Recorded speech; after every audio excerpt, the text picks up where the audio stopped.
দণ্ডি কাটার জন্য একদম রেডি হয়ে গেছি, দেখতেই পাচ্ছ। জয় মা কালী। পুরোটা ব্লগ দেখতে থাকো। কেন মায়ের কাছে দণ্ডি কেটে আমি আর তোমাদের দাদা ভাই পুজো দিচ্ছি। দেখো, মা তো মনের ইচ্ছা পূর্ণ করেছে, মাকে দেওয়ার মতন তো আমার কাছে কিছুই নেই, তাই এই দণ্ডি মানসিকটা করা।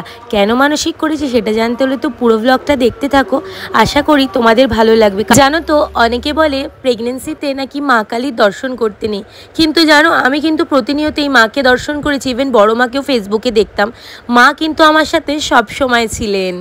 দণ্ডি কেটে বাড়ি গেছে, জল খাবে, ভুল করে ভিনিগার খেয়ে। Everyone, welcome back to the brand new blog. কেমন আছো সবাই? আই হোপ ভালো আছো। ইয়েস, আমিও ভালো আছি। আজকে তোমাদের সাথে একটা অন্যরকম ব্লগ শেয়ার করব।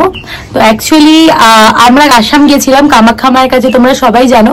আর আমরা 22 তারিখে কামাখ্যা মায়ের কাছে পুজো দিয়েছিলাম, আর 22 তারিখে আমাদের ব্যারাকপুরের বড় মার পুজো ছিল, মানে 14 হাত কালীতলার মায়ের পুজো ছিল। যেহেতু এখানে ছিলাম না, তাই পুজোটাও দিতে পারিনি, দণ্ডিটাও কাটতে পারিনি। আগের বছরও 5 কেজি 10 কেজি বাতাসে লুট দিয়েছিলাম, তো এবছর অন্যতে কিছু যাবে না। তো তাই জন্যই আজকে অমাবস্যার দিন, আজকে ঠাকুরমশাইয়ের সাথে কথা বলে সমস্ত নিয়ম বিধি মেনে আজকে দণ্ডি দেবো, তার জন্য প্রিপারেশন নিয়েছি। চলো তোমাদের সাথে সবকিছু শেয়ার করব। তো পুরোটা ব্লগ দেখতে থাকো, আশা করি তোমাদের ভালো লাগবে। আর তোমরা আশীর্বাদ করো যেন আমি আর পিয়ারির পাপা ভালো মতন দণ্ডিটা কমপ্লিট করতে পারি। তোমাদের আশীর্বাদ খুবই জরুরি। তো চলো, আমি এখন আপাতত আলতা পরে নেব। তো আমার না আলতা পরতে ডিজাইন করে খুব ভালো লাগে, কিন্তু এই আলতা পরার পর যখন পাটা ফাটে খুবই বিরক্তিকর। আর আমি একা হাতে ভিডিও বানাচ্ছি, তো তাই পুরো আলতাটা পরেই তোমাদের সাথে শেয়ার করবো। আর আমি জানি তো এই তুলিটা দিয়ে পিয়ারিকেও পরে, আমি নিজেও পরি। আর এই তুলিটা দিয়ে এত প্রমিনেন্ট হয়, এত ভালো হয় কি বলবো। আচ্ছা দেখো, এই ডিজাইনটা করছি, ডিজাইনটা কি আগে তোমরা কেউ করেছো? কেমন লাগছে জানিও তো।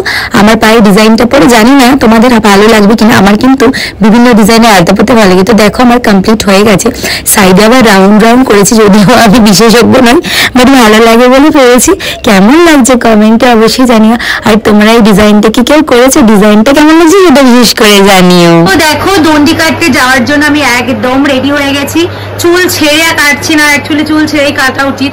আমার চুলটা এত বড় তো, আর অমাবস্যা, তার জন্য আমার মন থেকে ইচ্ছা করছে না। দেখো এই যে এই জামাটাই আগের দিন স্টাইল বাজার, নামটাই বলে যাচ্ছি, স্টাইল বাজার থেকে কিনেছিলাম। এই জামাটা মিশো, ফ্লিপকার্ট, অনেক জায়গা থেকে অনেকদিন ধরে দেখেছি, কিন্তু এই জায়গাটা স্টাইলটা আলাদা। তো এইটা পরেই, পুরো ফুল রেড, এটা পরেই দণ্ডিটা কাটবো। তো কি কারণ দান বৃত্তান্ত সেটা বলছি তোমাদের সাথে পরে। তো তোমরা সবাই আশীর্বাদ করো যাতে ভালো মতন দণ্ডিটা কাটতে পারি। তোমাদের আশীর্বাদ আমার জন্য খুব জরুরি। তো যাই হোক, এখনো আরো অনেক জায়গায় দণ্ডিটা বাকি আছে। তো চলো, ওখানে গিয়ে কথা হচ্ছে। মা ভিডিও করবে, আমি আর তোমাদের দাদা ভাই একসাথে দণ্ডি কাটবো। মা যেরকম করবে তোমরা সেটাকে অ্যাডজাস্ট করে একটু দেখে নিও। তো চলো, আমরা এখন ব্যারাকপুরের বড় মার কাছে যাওয়া যাক। দণ্ডি কাটার জন্য রেডি।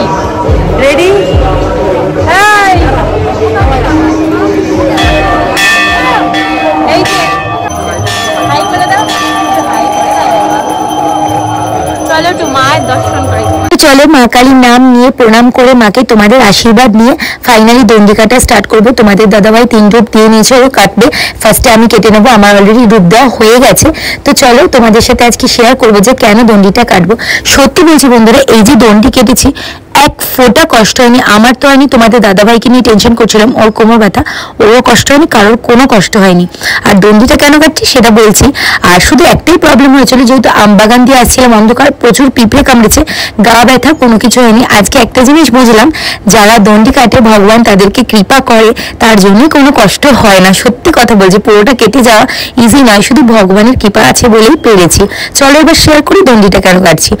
আমার পিয়ারি যখন পেটে এসেছিল, আমি কিন্তু কোনোভাবেই বুঝতে পারিনি যে একটা প্রাণ অলরেডি আমার মধ্যে সৃষ্টি হয়ে গেছে।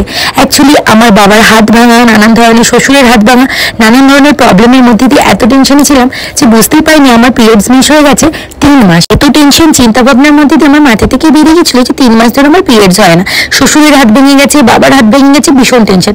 হঠাৎ করে জানতে পারি যে আমি নাকি 3 মাস প্রেগনেন্ট। আমি ভীষণ টেনশনে পড়ে গেছিলাম, কারণ বাবাকে নিয়ে এখানে ওখানে জার্নি করে হসপিটালে যাচ্ছি, বাবার রুটি করাচ্ছি, ভীষণ টেনশনে ছিলাম। তখন শুধু ভগবানকে ভরসা করেছিলাম, বাবু আমি তো বুঝতে পারিনি যে তুমি আমার মধ্যে একটা প্রাণ সৃষ্টি করেছো, তুমি তাকে ভালো মতন খেয়াল রেখো। সেই জন্য আমরা দুজন দণ্ডি কেটেছি। আমাদের দণ্ডি কমপ্লিট, গায়ে পিঁপড়া কামড়ে অবস্থা পুরো টাইট আমাদের। এইটা তো মাথা ঘুরাই বইরা যাইতাছিল। আবার হাত ভাঙা, শ্বশুরের হাত ভাঙা। ওই মুহূর্তে হঠাৎ যখন আমি জানতে পারি আমি 3 মাসের প্রেগনেন্ট, আমি তো শুনে ভীষণ খুশি হয়েছিলাম, সাথে টেনশন যে বাচ্চাটা কেমন আছে। তখন ডাক্তার বলেছিল সব ঠিক হয়ে যাবে, তুমি একটু নিজের খেয়াল রেখো। তখনই ভগবানকে বলেছিলাম, ঠাকুর বাচ্চাটা যাতে সুস্থ মতন আমার কোলে আসে, আমি তোমার দণ্ডি কেটে পুজো দেবো। তো তোমাদের দাদাভাই সেম প্রেই করেছিল।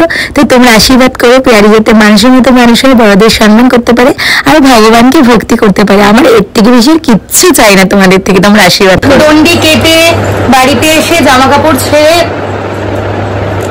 অঞ্জলি দিয়ে বাড়ি চলে এসেছি। এখন যাবো তোমাদের পূজা দিদিকে দেখতে। তোমাদের পূজা দিদি দণ্ডি কেটে বাড়ি গেছে, জল খাবে, ভুল করে ভিনিগার খেয়ে নিয়েছে, মানে কি করে।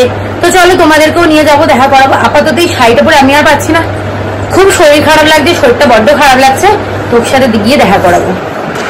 চলে এসছি খেপির বাড়ি, ভিনিগার খেয়ে এখন ভিনিগার করছে। দেখো দেখাচ্ছি তোমাদের পূজা দিদি কেমন আছে, নাহলে এবার তোমরা অনেক চিন্তা করবে। খবর তুমি ভিনিগার খেয়েছো, তোমার এখন কেমন হবে? বাবা দেখেই দিত আমাকে বিয়েন বসে আছে। সাজেশন দিয়ে দাও।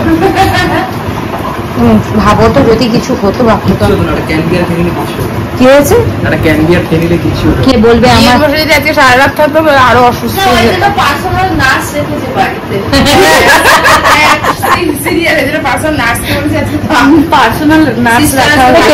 ওকে দিয়ে দেওয়া কি কখনোই আমি রিস্ক নিতে পারবো না, হসপিটালে যখন পৌঁছেছে আমি ভগবানের আশীর্বাদে, তোমাদের আশীর্বাদে দণ্ডিটা ভালো মতন দিতে পেরেছি। তোমাদের পুজো দিদিও এখনো ভালো আছে, আর তোমরা প্রচুর প্রচুর পেয়ারিকে আশীর্বাদ করো যাতে মানুষের মতো মানুষে আবার দেখাবে নতুন একটা ব্লগ। আজকে ভীষণ শরীর খারাপ লাগছে। টাটা।